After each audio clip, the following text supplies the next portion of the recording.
Welcome to my YouTube channel. Story का नाम है एक कहानी जो कभी पूरी नहीं होती। This comic story written by Sumit. तो चलिए अब स्टोरी स्टार्ट करते हैं बिना किसी देरी के। स्टोरी का नाम है एक कहानी जो कभी पूरी नहीं होती। मैं तुम्हें जो कहानी सुनाने जा रहा हूं, उसे सुनने के बाद शायद तुम भी उसकी कहानी का हिस्सा बन जाओ। रात के लगभग 1:30 बजे थे। बाहर हल्की बारिश हो रही थी। खिड़की के शीशों पर गिरती बूंदों की आवाज कमरे में एक अजीब सी खामोशी पैदा कर रही थी। ऐसी खामोशी जिसमें कभी कभी इंसान को अपने दिल की धड़कन भी डरावनी लगने लगती है। उसी रात मेरे पास एक बहुत पुरानी किताब आई। न तो मैंने उसे खरीदा था, न किसी ने मुझे दी थी। वह बस मेरे कमरे में थी, मेरी मेज पर, ऐसे जैसे हमेशा से वहीं रखी हो। किताब काले चमड़े से बनी थी। उस पर कोई नाम नहीं लिखा था, कोई लेखक नहीं, कोई निशान नहीं।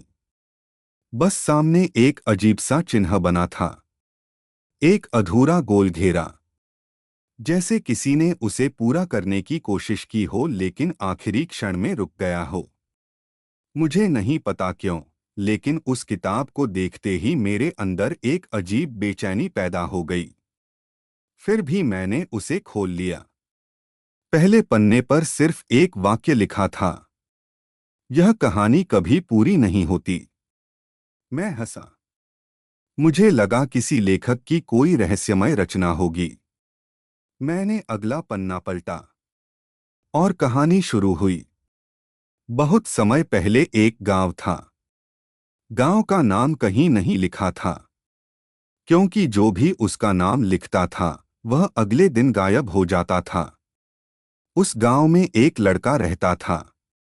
उसका नाम भी नहीं लिखा गया था, क्योंकि जिसने उसका नाम जाना वह कभी वापस नहीं आया। एक रात वह लड़का गांव के बाहर बने पुराने कुएं के पास गया। कुएं के अंदर से किसी के रोने की आवाज आ रही थी। उसने नीचे झांका।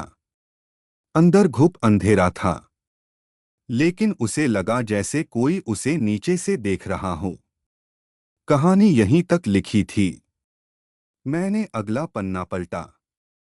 वह खाली था। फिर अगला, वह भी खाली।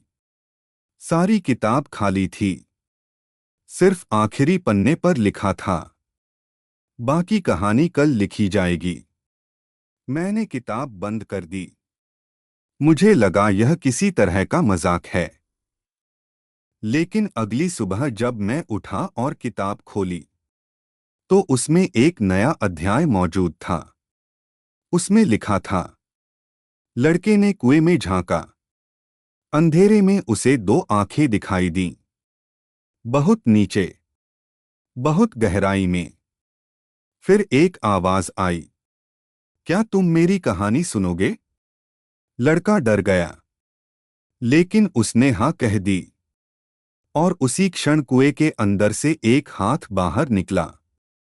लंबी उंगलियां, काली त्वचा, नाखून इतने बड़े कि पत्थर खरोंच सकते थे।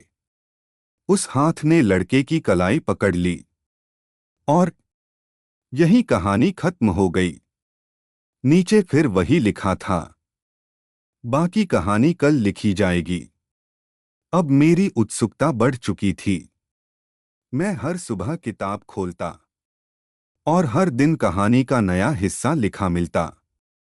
लेकिन एक अजीब बात थी, कहानी आगे बढ़ रही थी और मेरे आसपास भी वैसी ही घटनाएं होने लगी थीं।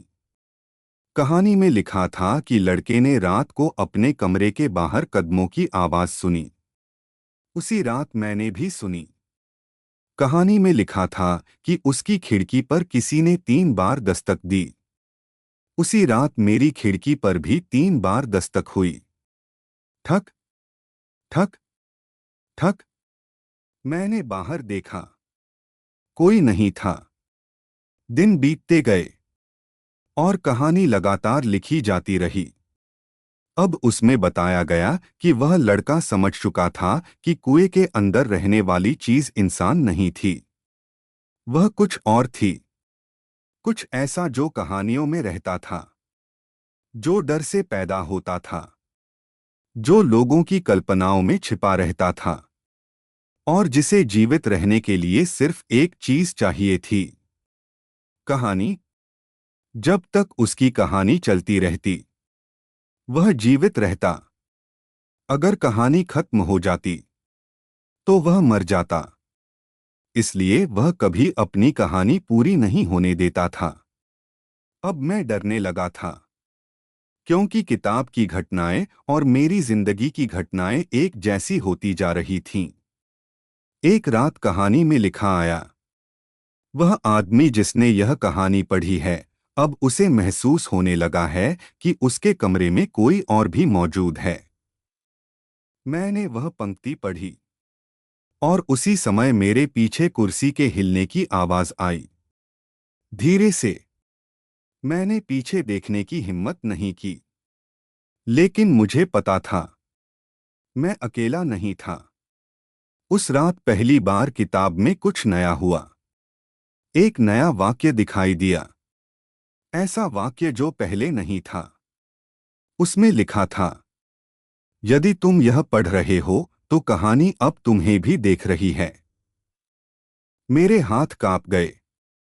मैंने किताब बंद कर दी। लेकिन अगले दिन वह फिर मेज पर खुली मिली। उसका नया अध्याय लिखा जा चुका था, और इस बार कहानी का पात्र कोई अनजान लड़का नहीं था। वह मैं था। मेरा कमरा, मेरी खिड़की, मेरी मेज, सब कुछ। किताब मेरे बारे में लिख रही थी। उसमें लिखा था, वह आदमी अब समझ चुका है कि कहानी उसे पढ़ रही है, लेकिन अब बहुत देर हो चुकी है। मैंने किताब जलाने की कोशिश की। आग नहीं लगी। मैंने उसे फाड़ने की कोशिश की।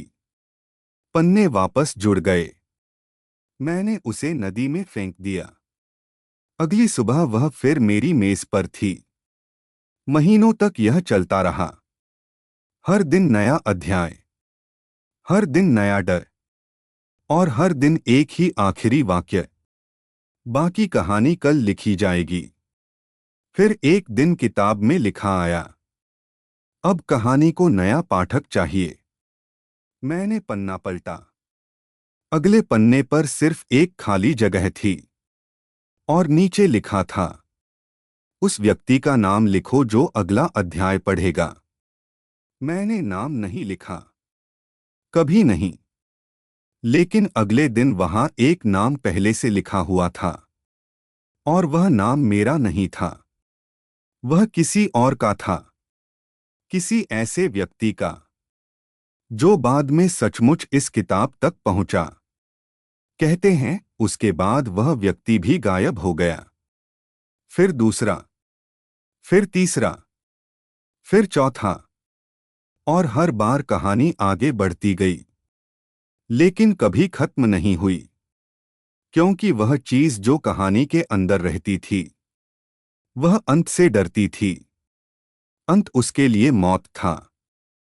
इसलिए वह हर बार एक नया अध्याय लिख देती, एक नया पाठक ढूंढ लेती, एक नया नाम जोड़ देती।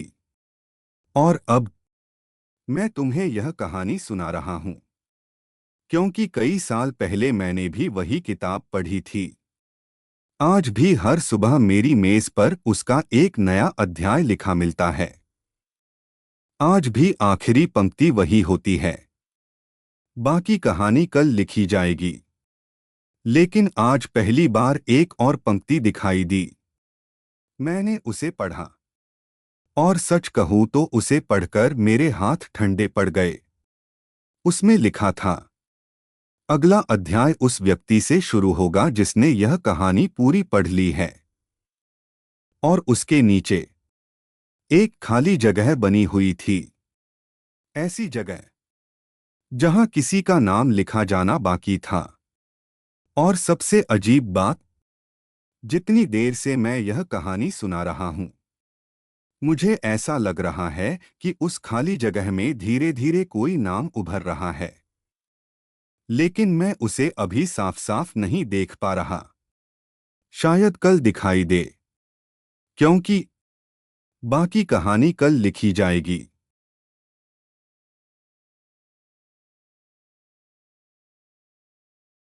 Thanks for watching this comic story. Keep your support. Like, share and subscribe to my YouTube channel. Also, you can share this comic video with your friends and family. This is my Instagram ID. Give me your suggestions about the comics videos. This comic story written by Sumit.